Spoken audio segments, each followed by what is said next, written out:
Hi everyone, welcome back to my channel. Today's video is going to be a little bit different because I'm going to interview my grandpa about his experience during the Anzio landing, which took place during the Second World War. It's an historical moment that he lived and he remembers everything. Listening to him is like watching a movie about the Anzio landing. This is the newspaper that came out almost 2 years ago about his story. That's him, and that's him now. This is the Anzio landing picture. And this video is going to be off in English and off in Italian because I want him to be more comfortable as possible. Anyway, I'm gonna put the subtitles when he's talking, the English subtitles. And yeah, this is something really different instead of what I'm usually doing, but I'm sure you will love it. And yeah, I'm going to finish preparing everything and then I'm going to start the interview. Mi chiamo Di Angelo e ho 89 anni. Perché da Roccacerro tu sei andato ad Anzio? Siamo partiti da Roccacerro e siamo andati ad Anzio perché lì noi facevamo un mestiere e ricacciavamo dei materiali dai boschi e per questo motivo stavamo là. Tu ricacciavi il materiale dai boschi, quindi c'avevi i muli? Sì, avevamo i muli, eravamo diversi mulattieri, tra i quali eravamo quasi tutti parenti, eccetera. Trasportavamo a dorso dei muli tutto quello che usciva dai boschi, legna, carbone, traversi e un po' di tutto. La mattina del 22 gennaio ci siamo alzati come al solito, andando a prendere i muli per iniziare la giornata e per andare a lavorare. Io stavo con papà e con altri mulattieri che facevano lo stesso mestiere che facevo io, però come al solito la mattina del 22 gennaio 44 ci siamo alzati, era l'alba, ancora era quasi buio, sì. Ci siamo allontanati dalle baracche dove abitavamo, sopra, diciamo, una località Colle Romito. Appena fatto una cinquantina di metri, mezzo dei cespugli a destra e a sinistra, abbiamo sentito l'altolà. Siamo fermati e non pensavamo mai a quello che dopo abbiamo visto con i nostri occhi. Chi è che va fatto l'altro? Due pattuglie inglesi, uno uscita a destra e uno a sinistra, e ci hanno intimato l'arte. Hanno fatto scattare gli otturatori dei moschetti, dei mitra puntati, se non che quando poi abbiamo alzato le mani ci siamo accorti che erano soldati. Però noi non credevamo che erano soldati inglesi che avevano fatto lo sbarco, perché a parte che in tutta la notte non abbiamo udito rumori, non abbiamo sentito niente.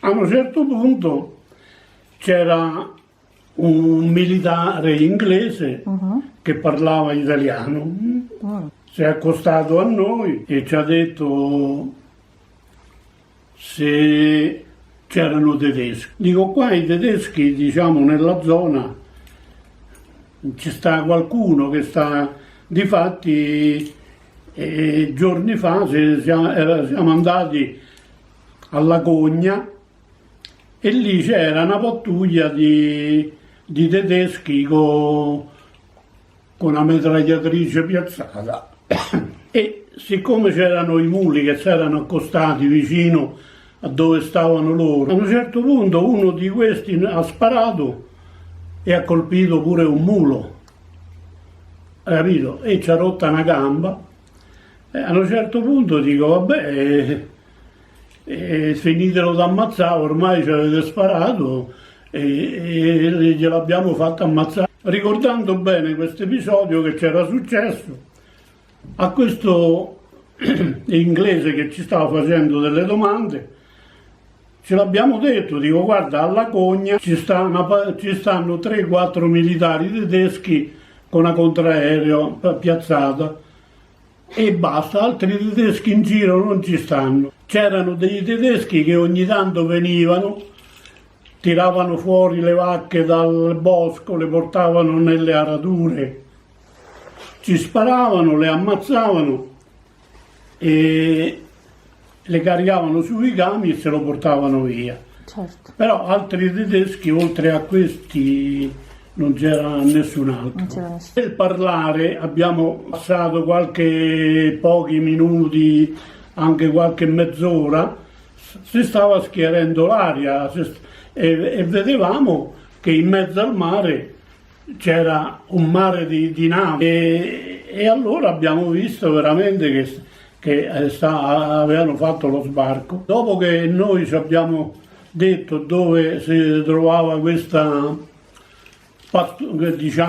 postazione tedesca, gli abbiamo dato a pressappoco le distanze eccetera, allora loro avevano la trasmittente, hanno trasmesso alla Marina che era lì di fronte a noi, a Tor San Lorenzo, e a un certo punto, siccome noi stavamo sopra alla collina, dice adesso venite giù in basso assieme con noi perché adesso sparano. E in quel momento la Marina ha aperto il fuoco e ha cominciato a bombardare quella zona dove noi ci avevamo indicato che c'erano questi tedeschi. E hanno fatto, non ti dico, 5 minuti di fuoco, una cosa spaventosa, e dopodiché hanno smesso e siamo tornati ancora a parlare un po' con questi inglesi che ci avevano fermato. E a un certo punto una parola tira l'altro e dice adesso qui voi non potete più stare qui perché qui è zona di guerra, dovete andare a Anzio. E niente, non potevamo altro che fare quello che dicevano loro. Abbiamo preso quella poca roba che potevamo prendere alle baracche e siamo andati via, siamo andati verso Anzio.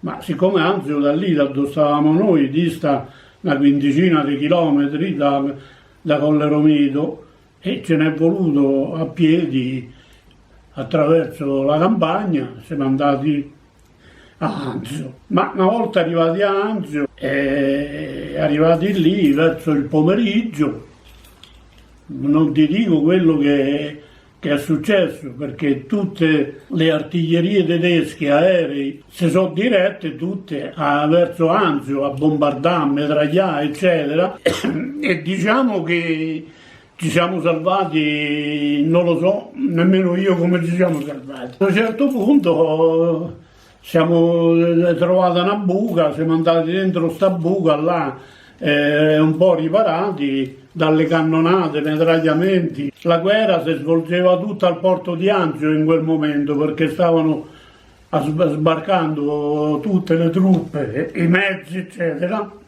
e i tedeschi facevano ferro e fuoco solo alla zona di Anzio. E ma passata poi un po' si è calmato verso tardi, siamo fermati lì la notte alla periferia di Anzio e lo stesso la notte lì arrivavano cannonate e non ti dico come ci siamo salvati, non lo sappiamo, non lo so neanche io. A un certo punto la mattina si è fatto giorno e dico che facciamo? Qua è meglio che ce ne riandiamo lì dove stavamo noi.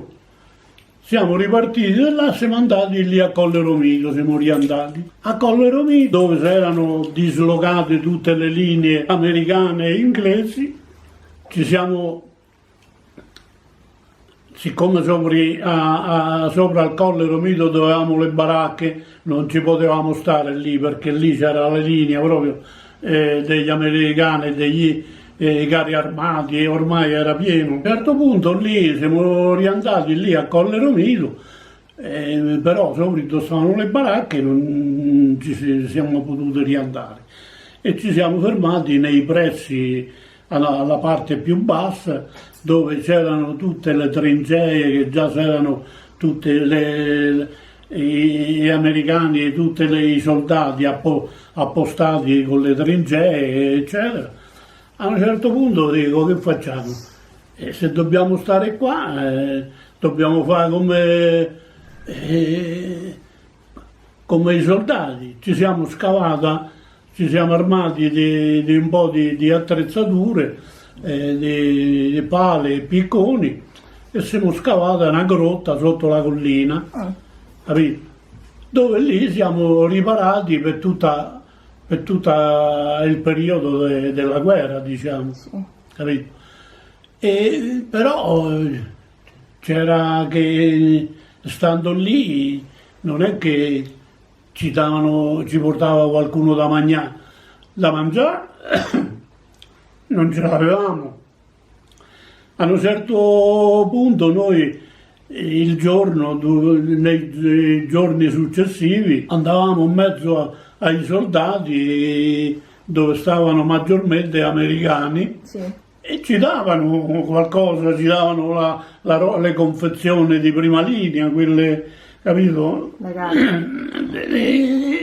E siamo tirati avanti per parecchio tempo, sempre con l'andangiro in mezzo ai soldati e loro ci davano qualcosa da mangiare. E noi, perché eravamo piccoli, diciamo andavamo in giro eccetera, ma gli altri come papà e altri cugini che erano più grandi, c'era qualcuno che aveva fatto la guerra, quelli non uscivano, perché poi c'erano gli inglesi, siccome noi avevamo dichiarato guerra agli inglesi, con noi non andavano tanto d'accordo, però andavamo sempre dove stavano le trincee degli americani e con quelli insomma rimediavamo bene, diciamo. Cioccolata? Beh, non solo le cioccolate, stavano i viveri, pure le scatolame, c'avevano tutto, delle confezioni, quando le aprivi li trovavi di tutto dentro. Erano più tranquilli gli americani. Ce ne stavano tanti che parlavano pure italiani degli americani, perché c'erano quelli che erano pure i figli degli italiani, capito? Praticamente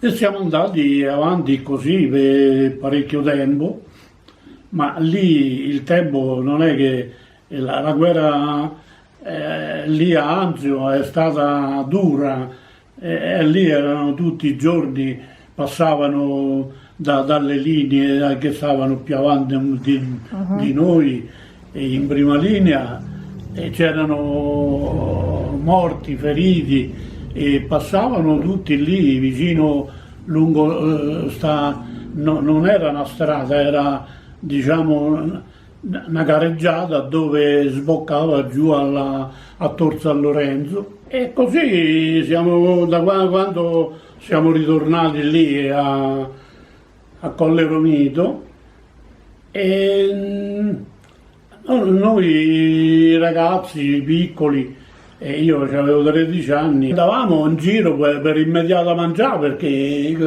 come facevi a mangiarla? Certo. Non è che uscivi, stava la dispensa e iba a fare spesa là. Noi prima dello Sbarco di Anzio andavamo a fare spesa a Ardea, una volta alla settimana andavamo lì a prendere tutto l'occorrente per la settimana. A un certo punto questo non era più possibile, perché ci trovavamo lì in mezzo alle truppe di prima linea. Quello che divideva il fronte tra i tedeschi e le truppe inglesi e americani, c'era la strada che andava, che da Ardea andava a Campo di Carne. Di là, dalla strada c'erano i tedeschi e di qua c'erano le truppe americane, capito? E sono rimasti lì, hanno fatto delle battaglie enormi, bombardamenti, metragliamenti, ed era tutti i giorni aerei tedeschi, aerei americani, bombardieri che bombardavano. Era tutti i giorni un artifizio continuo. Nonostante questo, una mattina mi è venuta la voglia, a me e un altro cugino mio, di riandare proprio là sopra dove avevamo le baracche. Dico, andiamo un po' a vedere se c'è rimasto qualcosa della roba, perché là abbiamo lasciato tutto. Mentre stavamo lì sopra la collina, stavamo parlando. Vostra? La baracca vostra che avete lasciato voi, le cose? Eh sì, era roba, no, le baracche dove abitavamo, no? Sì. Mentre stavamo parlando, io con mio cugino, lui di fronte a me, arrivata una cannonata dei tedeschi, c'è scoppiata a 2 metri avanti, ma ci è passata proprio in mezzo. A un certo punto, quando è scoppiata, non lo so come mai non siamo stati colpiti da niente, solamente eravamo diventati neri come il carbone proprio. Bella polvere, eravamo diventati dalla polvere, dal fumo della cannonata. Siamo ritrovati tutti e due neri come i tizzoni. Mi guardavo addosso e pare che non sentivo niente. E io pensavo a mio cugino, lo stesso che mi stava di fronte, dico mo casca, perché era lì in un istante appena sparata e magari uno non si accorge che... Sì. Invece siamo rimasti tutti e due illesi da sta cannonata, siamo stati veramente fortunati. E lo stesso gli altri giorni lì tutte le truppe americane, le truppe tedesche che avevano sbarcato lì di fronte a noi fino a Tor San Lorenzo, da Colle Romito, la parte sotto era tutto pieno di macchine, carri armati, munizioni, viveri, era una cosa impressionante. Dico, ma come hanno fatto questi a sbarcare stanotte alle 2? Hanno iniziato lo sbarco il 22 mattina, alle 7 di mattina, alle 7:30 quando si è fatto giorno, 22 gennaio, la mattina, lì era pieno di viveri, di mezzi, di soldati, una cosa impressionante. Noi non abbiamo udito uno sparo, niente. Le prime cannonate che hanno sparato dalla parte dove stavamo noi, verso Dorsalo, sono quelle che hanno sparato quando gli abbiamo detto noi dove stava questa più piazzata, questa mitragliatrice antiaerea di tedeschi. Quelle sono state le prime cannonate che abbiamo udito, altro niente. Raccontami di com'era il rapporto con gli americani. Come? Il rapporto con gli americani com'era? Ma il rapporto con gli americani era buono, non era... loro la pigliavano tutto in scherzo. Noi ci domandavamo, ma perché non avanzate? Noi siamo rimasti anche per questo, perché loro hanno fatto uno sbarco, non c'erano tedeschi, non c'era nessuno, hanno formato una linea che loro poi ho saputo che la chiamavano la testa di ponte, si sono fermati lì combattimenti avanti e indietro, però stavano sempre allo stesso punto. Una volta hanno fatto la base. Una volta avanzavano di 1 chilometro, di 2, poi indietreggiavano. È arrivato un punto che entro febbraio i tedeschi, che si erano rinforzati abbastanza, quello che avevamo saputo noi, hanno fatto un contrattacco forte. A momenti gli americani, le truppe americane le rigettavano a mare, capito? E hanno dovuto mobilitare tutto, i soldati, tutti, pure quelli gli inservienti, tutti hanno dovuto mobilitare per reggere il fronte degli tedeschi che avanzava, per non farsi rigettare al mare, capito? Era ordine di Hitler, perché Hitler aveva detto che dovevano a tutti i costi rigettarli al mare, e stavano facendo del tutto, perché poi sono arrivati altri rinforzi dalla Germania, dal fronte di Cassino, da tutte le parti, e lì a un certo punto le forze americane erano diventate inferiori a quelle tedesche, capito? Sì. Perché gli americani, da quello che io dopo ho saputo, avevano fatto uno sbarco con 70.000 uomini, mentre invece i tedeschi si erano raddoppiati di fronte alle forze americane e inglesi, capito? E avevano fatto una cosa, era incredibile quello che avevano combinato. Oltre a tutto poi hanno dato pure il tempo, perché loro non si dovevano fermare lì vicino al mare, si dovevano allontanare, capito? È chiaro, avevano fatto una linea, una testa di ponte a ferro di cavallo vicino al mare, e lì ci è mancato poco che veramente non li ributtavano a mare, capito? I tedeschi nel periodo di febbraio, verso la metà di febbraio, sferarono un grande attacco contro le truppe inglesi e americane, che fu quello il momento in cui ci fu il pericolo che li rigettassero a mare. Tutto quello che dicevamo noi, a loro dico: ma perché non ve ne andate? Perché non avanzate?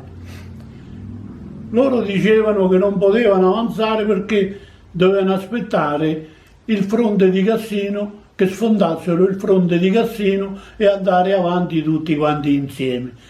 Però per aspettare questo hanno fatto dei danni enormi, che comandavano i generali, hanno fatto dei danni enormi, perché lì a Anzio e Nettuno doveva essere una passeggiata, invece da una passeggiata non è diventato, è diventato un eccidio. È diventato che alla fine della guerra poi si è verificato che c'è stato un eccidio veramente micidiale lì a Anzio, tra civili, militari di tutte le categorie.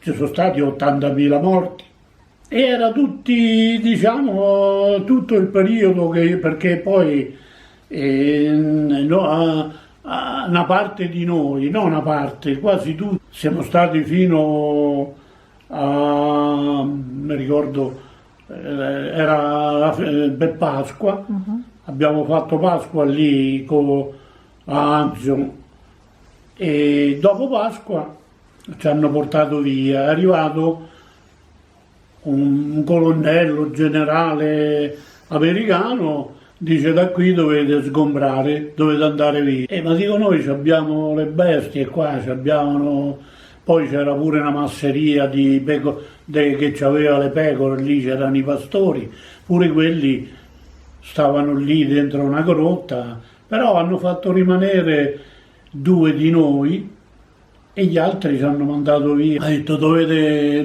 sloggiare da qui, perché la guerra continua. Ma io veramente ero ragazzino, però E glielo dissi.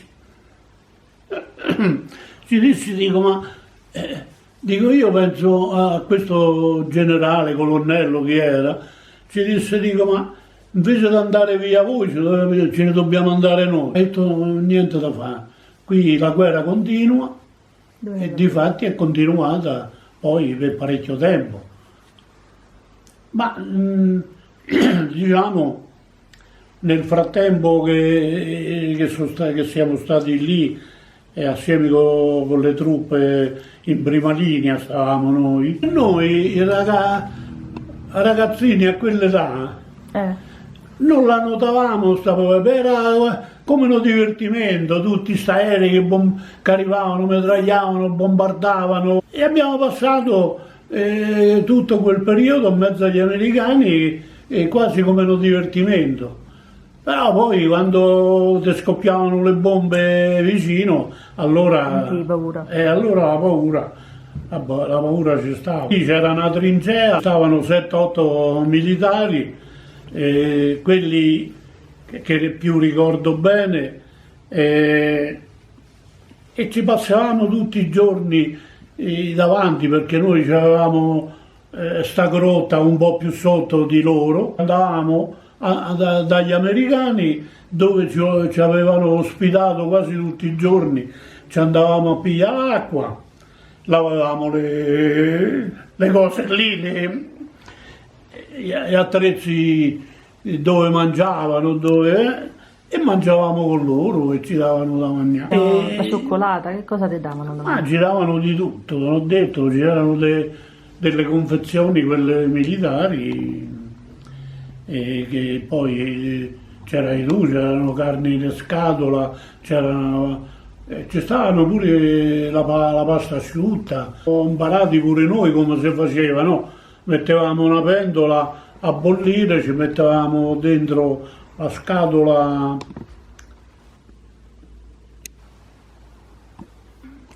le scatole con gli spaghetti e dopo che erano bollite le aprivamo e ci mangiavamo gli spaghetti belli caldi, capito?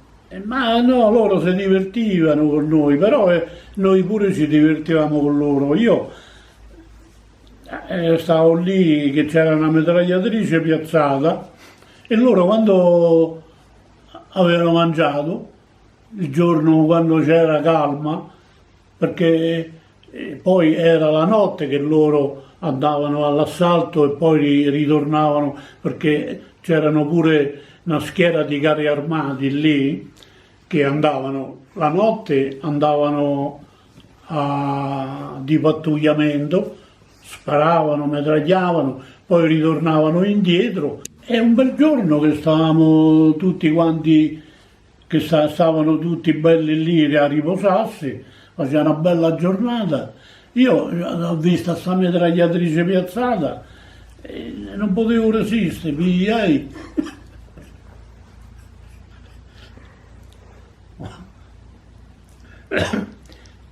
Mi messe seduto sopra la mitragliatrice, presi le manopole e lì c'erano i grilletti, no? E tirai così e mi è partita una raffica di... Un americano di quelli si è alzato de scatto, è venuto, ma mi ha preso di dietro e mi ha fatto ruzzolare giù per il prato. E che ti ha detto poi? E così mi disse, lo sai come mi disse? God damn son of a bitch!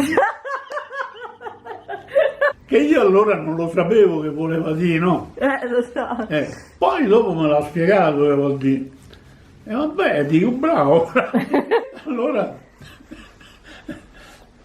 e un'altra mattina lo stesso, siamo andati lì, la solita storia, stavano dormendo, loro avevano una camionetta con il rimorchietto dietro, agganciato, e la mettevano sempre sotto la collina, però per metterla bene riparata sotto la collina, e dovevano salire un po' in salita via, perché era riparata dai colpi delle cannonate e delle mitragliatrici tedesche, no? E io sempre giocando, perché mi piaceva solo di facendo qualcosa di diverso, salii sopra questa camionetta, ma a un certo punto tocca di qua, tocca di là, ma io non sapevo. C'era una leva al quadrante della camionetta, presi sta leva e la girai un po'. Girando quella leva si è sfrenata la camionetta e andava giù col rimorchio a marcia indietro di corsa, e poi la camionetta era pure carica di bombe. Oddio, tu ci stavi sopra? Stavano munizioni, c'era di tutto dentro il rimorchio. Questo qua, quando ha visto quello, figurati, è venuto di corsa, è saltato sopra la camionetta, e allora lo stesso mi ha preso per il collo, perché io stavo al posto di guida, no? Lui è stato pure bravo, perché quel giorno poteva succedere un macello. E mi ha preso sempre per il collo e mi ha sbalzato fuori dalla camionetta, è salito sopra e l'ha bloccata. Però che volevi fare? Lì noi dovevamo passare il tempo, certo, perché il fronte non andava avanti, tutto fermo. E poi eravate bambini, dovevate toccare, lo so, lì era solo bombe, cannonate, mitragliamenti tutto il giorno, arrivavano migliaia di quadrimotori americani lungo le linee tedesche e bombardavano, facevano tutto il giro e poi rientravano. Era tutti i giorni una storia. Ma nonostante questo, alla fine della guerra, che è successo? Che ci sono stati più morti americani che tedeschi. Io non riesco a capirla ancora oggi, dopo tutti questi anni, come hanno potuto fare una cosa del genere. Poi, durante diciamo i primi giorni che hanno sbarcato, loro, se avessero occupato avanzato, potevano prendere Roma, i castelli romani, non c'era lì, le forze, non c'era nessuno, potevano fare quello che voleva. A un certo punto che hanno fatto? Hanno dato il tempo che i tedeschi si rinforzassero e si sono rinforzati al tal punto che c'erano più forze tedesche in quel tratto di fronte che noi americani e gli inglesi. Erano più tedeschi che americani, capito? E poi c'era un'altra cosa: i tedeschi avevano piazzato 2 cannoni a lunga gettata che da sopra ai castelli romani colpivano continuamente il porto di Anzio e anche le imbarcazioni, le navi che stavano dentro il golfo del porto lì. Hanno fatto un macello, con quei cannoni a lunga gettata, capito?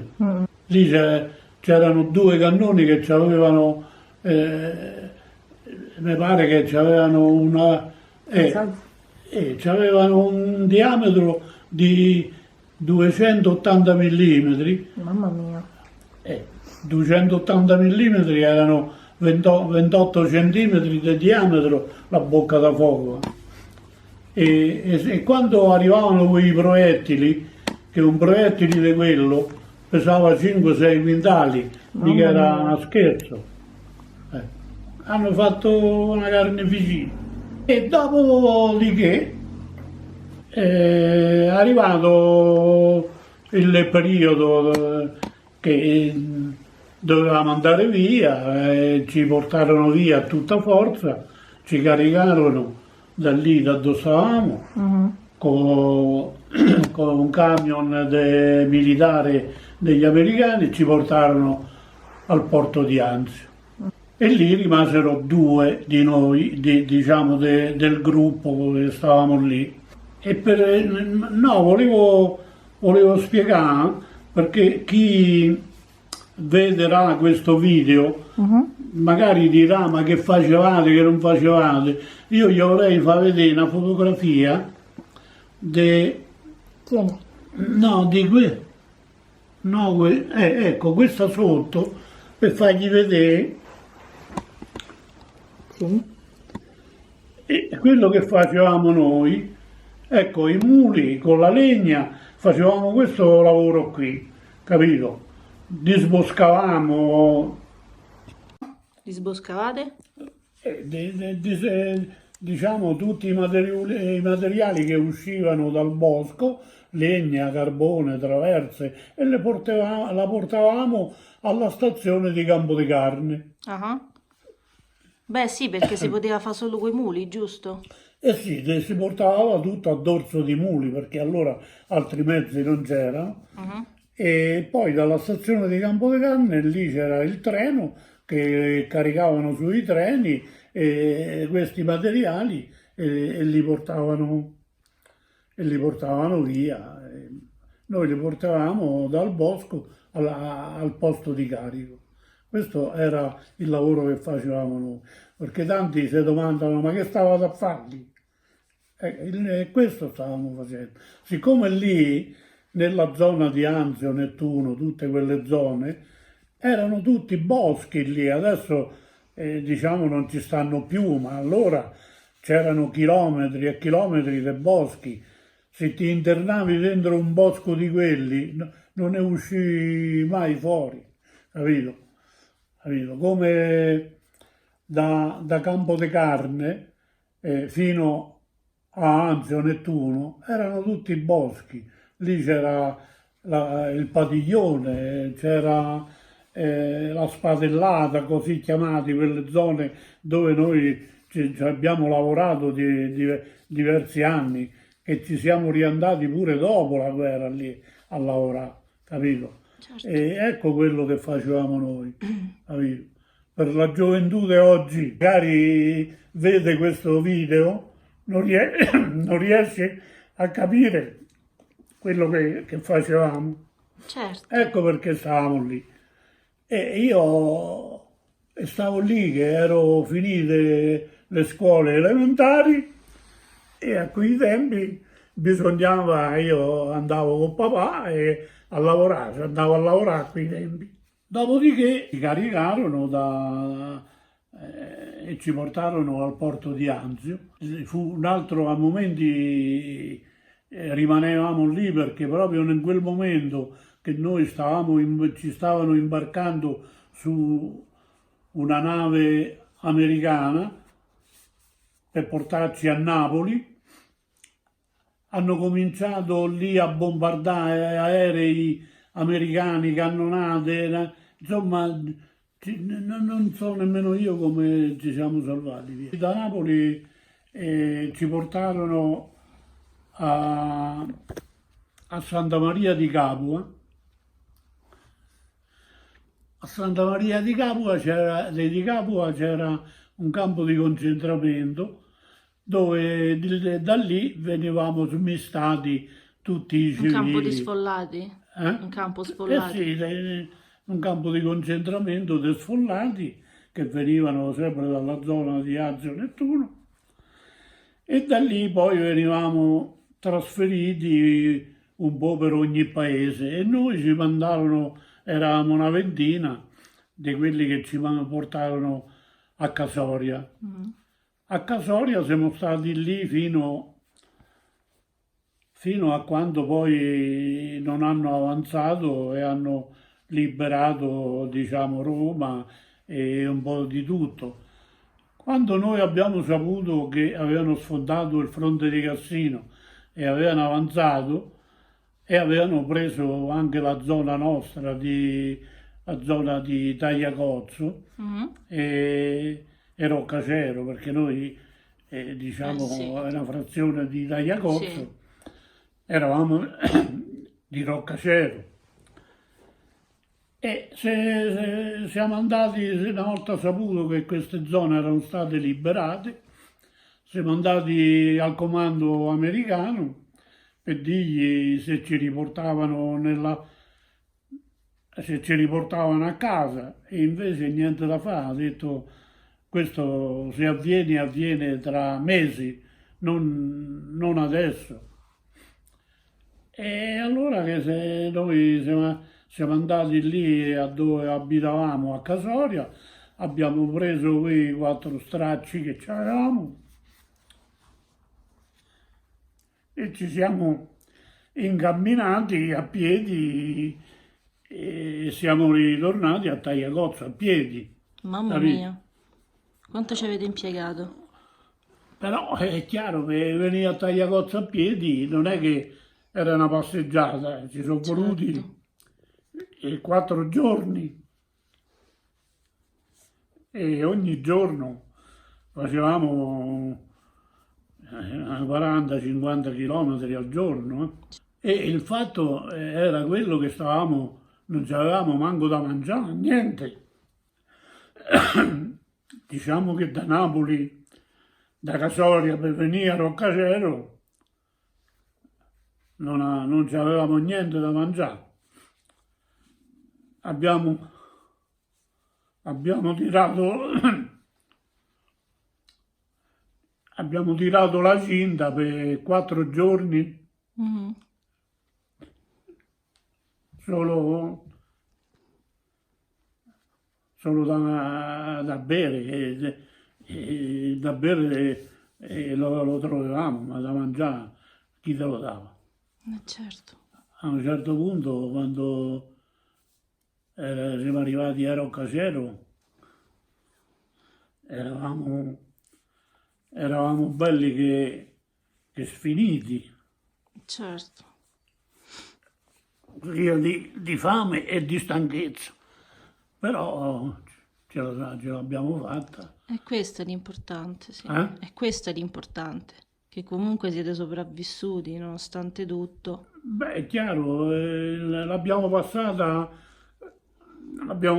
di tutti i colori, sia lì a Anzio, sia lì a Napoli andavamo a mangiare, quando stavamo a Casoria, andavamo a mangiare lì dalle sole alle suore per un piccolo periodo, e pure lì però non è che si scialava, ti davano un po' di brodo dei piselli e una cirioletta al giorno per uno e andavamo avanti. E niente, poi siamo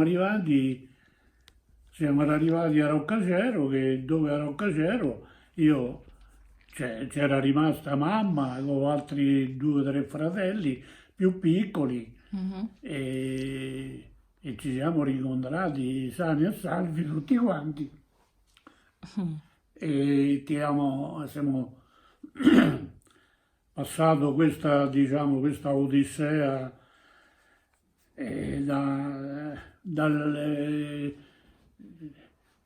da gennaio fino a giugno, quando siamo rientrati a casa. E poi, oltre a questo, quando siamo ritornati a Roccacero, lì lo sbarco è stato il 22, però il 23 gennaio, poi una volta arrivati a Roccacero abbiamo saputo che avevano bombardato Roccacero la mattina del 23 gennaio Mamma mia. del, del 44, perché lì sopra a Roccacero passava la Tiburtina Valeria, dove lì passavano tutte le truppe tedesche che si ritiravano da Cassino e dalla parte di sotto di Cassino e passavano lungo la Tiburtina che andavano al fronte di Anzio, e lì gli aerei americani per bombardare lungo la strada le forze, diciamo le truppe tedesche, hanno sganciato delle bombe che sono andate a finire dentro la piazzetta di Roccacero, dove lì hanno fatto pure lì un'altra ventina di morti. E tra questi morti c'erano pure 2 fratelli di papà. Purtroppo tutto passa, però diciamo quello che è successo, ritornando sempre indietro al discorso,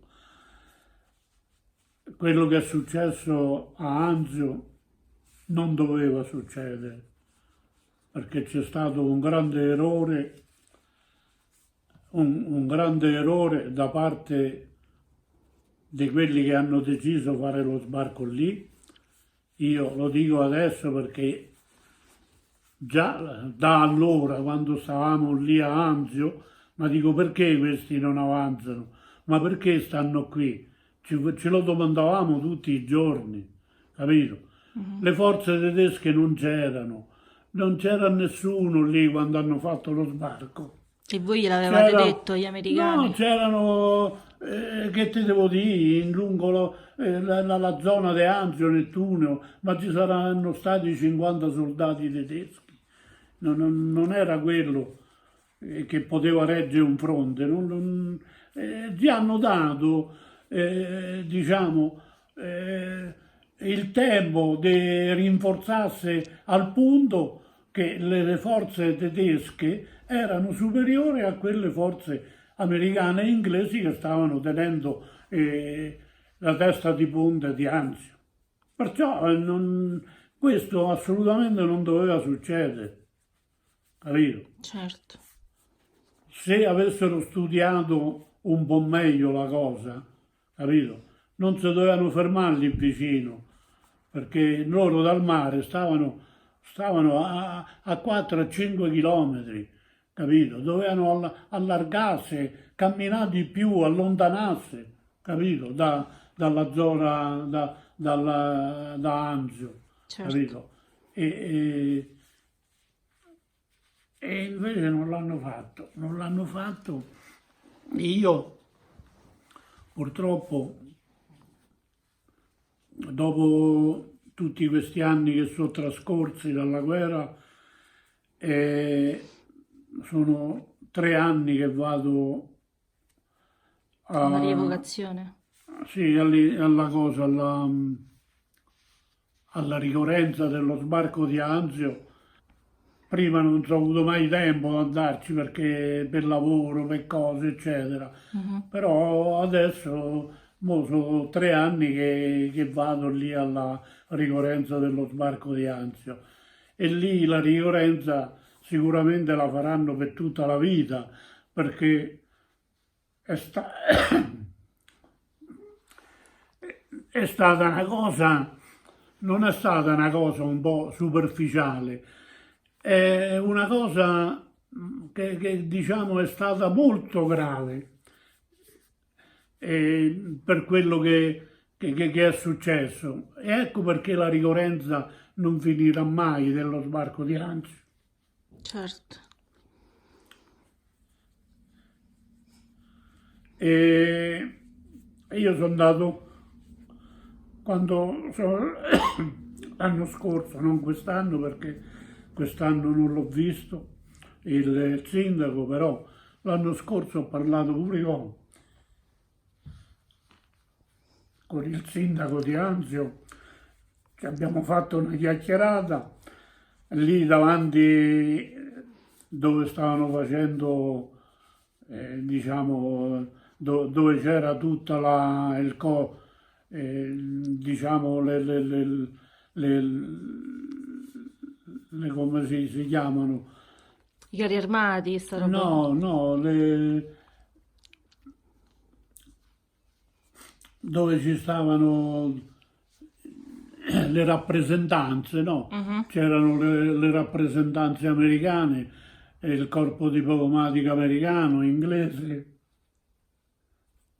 c'erano un po' tutta sta gente, come tutti gli anni, alle ricorrenze, Certo. vanno pure loro, capito? E ho fatto un bel discorso, no, del discorso, abbiamo parlato un po' col sindaco di Anzio, dico, che gli ho raccontato che io ero lì la mattina del 22 gennaio quando fecero lo sbarco di Anzio, ero lì e, e lui certamente forse ancora non era neanche nato e abbiamo parlato un po'. E no, non era, forse era nato perché mi disse che pure No, il padre suo era stato portato alla zona giù di Napoli in quel periodo, quando ci fu il periodo della guerra. Sì. E che ti devo dire, è stato un vero e proprio disastro. Anzi, ti dico di più che se loro avessero avanzato, avessero preso Roma in quel periodo, ma non succedeva tutto quello che è successo dopo anche a Roma, diciamo quello che è successo alle fosse ardeatine, capito? Perché quello è successo mentre c'era il fronte di Anzio in quel Sì, periodo, quando hanno fucilato tutte quelle persone che hanno rastrellato quello non sarebbe neanche successo, manco quello. certo. E ci sarebbero stato non tutti questi morti che sono successi al fronte di Anzio. Io sono stato lì al cimitero, sono andato a visitare pure il cimitero di Nettuno e lì non le scopri con gli occhi quante croci ci stanno. E poi non è un solo cimitero, ne stanno 4-5 dei cimiteri. C'è sta quello inglese, quello americano, quello tedesco, quello... e Sì. poi tutti i morti civili, tanti morti civili ci sono stati a quel conflitto di Anzio e Nettuno. Vuoi dire qualcosa per concludere? Ma voglio dire che a quelli che vedranno diciamo questo video, gli voglio dire che niente, loro già avranno saputo anche da altra gente, dalla storia e un po' da tutto, l'errore che è stato fatto, diciamo, su quello sbarco di Anzio. È stato fatto un grande errore, boh, si è diviso perché poi lì hanno sostituito pure il generale Lucas, così chiamato, se l'hanno presa con lui, ma io penso che lui da solo manco poteva decidere, perché le cose non vanno decise così, Certo. vanno decise a tavolino, che quando uno fa uno sbarco non devi lasciare diciamo, la facoltà solamente al generale di decidersi, di fermarsi o avanzare, perché adesso tutti dicono che dovevano avanzare e dovevano andare avanti, prendere i colli albani, prendere Roma. Dico, perché non l'hanno deciso prima? Prima dello sbarco lo dovevano decidere, perché lì non c'era nessuno. Dovevano decidere tutti i generali che sono partecipati a quello sbarco lì, perché non era Lucas, era il generale delle forze americane, mo non so, c'era pure altri generali della forza inglesi, eccetera. E poi prima di decidere quando hanno fatto lo sbarco, già doveva essere chiarito dove si dovevano fermare, non fermarsi a un raggio di pochi centinaia, decine di metri dal porto di Anzio, capito? Sì. Il fronte di Anzio era da Ardea, il fosso delle Molette, Ardea, Campo di Carne e da Campo di Carne verso Cisterna. Avevano fatto un ferro di cavallo, eccetera. Sì, me l'hai Ma detto. loro dovevano andare avanti. Ormai raccontarlo non serve più a niente perché il disastro Beh, no, no, serve, eh? serve. Serve, serve, fa sempre bene comunque rinfrescare la memoria, soprattutto alla luce di quello che sta succedendo in questi periodi, insomma. Lo so, capito? Io, diciamo, sono sopravvissuto e l'ho raccontata, ma lì c'è stata tanta gente all'età mia che lì ci ha rimesso la pelle, è morta, Certo, capito? sì. Io l'ho raccontata, ma non lo so neanche io come, come mi trovo qua con tutto quello che ho passato, non lo so. No, volevo chiarire che questa guerra che è stata fatta, compreso lo sbarco di Anzio e altri sbarchi, eccetera, e tutto. Le guerre non servono a niente perché una volta finite le guerre poi tutto ritorna come prima, capito? Ognuno se ne arriva con la nazione sua, quell'altro eccetera. E a che è servita sta guerra? Niente.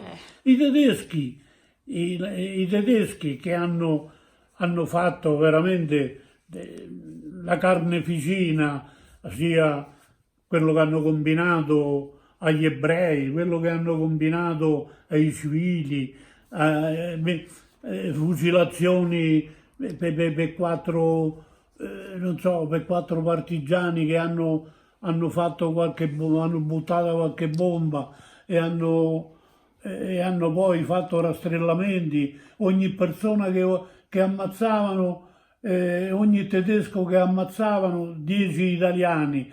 E, e hanno distrutto centinaia, famiglie intere con questa situazione. E non hanno mai pagato per quello che hanno fatto. Sì, ma io dico, proprio questo volevo far sapere, diciamo la mia idea, che i tedeschi che hanno smosso tutto sto po' di guerra da tutte le parti, eccetera, che alla fine non hanno pagato niente e poi dopo la guerra diciamo che sono stati sono stati anche favoriti perché lì avevano fatto tre parti della Germania, una parte con la Russia, una parte con l'Inghilterra, una parte se l'era presa l'America. Alla fine che hanno fatto? L'America l'ha lasciata subito, l'Inghilterra no. Poi è caduto pure il muro di Berlino nell'89, così la Germania si è riunita tutta quanta, ha avuto ha avuto pure le beneficenze, tutto il male che ha fatto agli italiani e a tutto il mondo, ha avuto anche è stato beneficiato da tutti quanti e anche da questo popò di Europa Unita che alla fine chi comanda? La Germania, capito? Sì. Siamo ridotti che dopo tutto questo tempo, tutto sto tempo che è passato, alla fine ci ritroviamo che la Germania in Europa ricomanda da sola, capito? Ci si è messo sotto a tutti quanti e maggiormente l'Italia, capito? Certo. Da qui chiudo perché sono stufo di aver sopportato tante cose, aver sopportato la guerra e poi il dopoguerra e gli ultimi anni, da quando veramente è venuta fuori questa Europa unita, e l'Italia è quella che ci sta rimettendo un sacco di cose. È stata la più danneggiata, capito? Sì, è vero. È vero. Tutto qua, basta, non voglio dirvi più niente perché poi magari tante cose che vi sto dicendo già le sapete, diciamo, Certo. della questione europea, di questa Unione Europea. Questa non è un'Unione Europea, che poi ogni Stato fa come ci pare, capito? L'Unione Europea è l'America, che tutti gli Stati si comportano allo stesso modo. Invece qua gli Stati europei sono 27 stati europei e ogni stato, ognuno la pensa come su. Ma quando ci stanno 27 paesi che ognuno la pensa come vuole, ma come fa ad andare d'accordo? Difatti noi, l'Italia è la più che ci ha rimesso in tutte queste cose. So guys, this is the end of the video. It's really long and it's going to be very emotional. No, parlo in inglese, dico ti sei emozionato tanto, vero? Eh sì, ti sei emozionato tanto. Ma io diciamo che mi sono emozionato quando racconto queste cose. Non lo so, è proprio nel mio DNA, diciamo. Ma certo, ma fai bene. Comunque, noi entrambi vi ringraziamo per aver visto questo video fino alla fine. We want to thank you to see this video until the end. Ricordatevi di mettere un like in questo video e soprattutto condividerlo così più gente possibile possa insomma conoscere la storia di mio nonno, e iscrivetevi al canale, e se volete vedere un altro video fatemelo sapere nei commenti così ne facciamo un altro, va bene? Ciao! Ciao, ciao.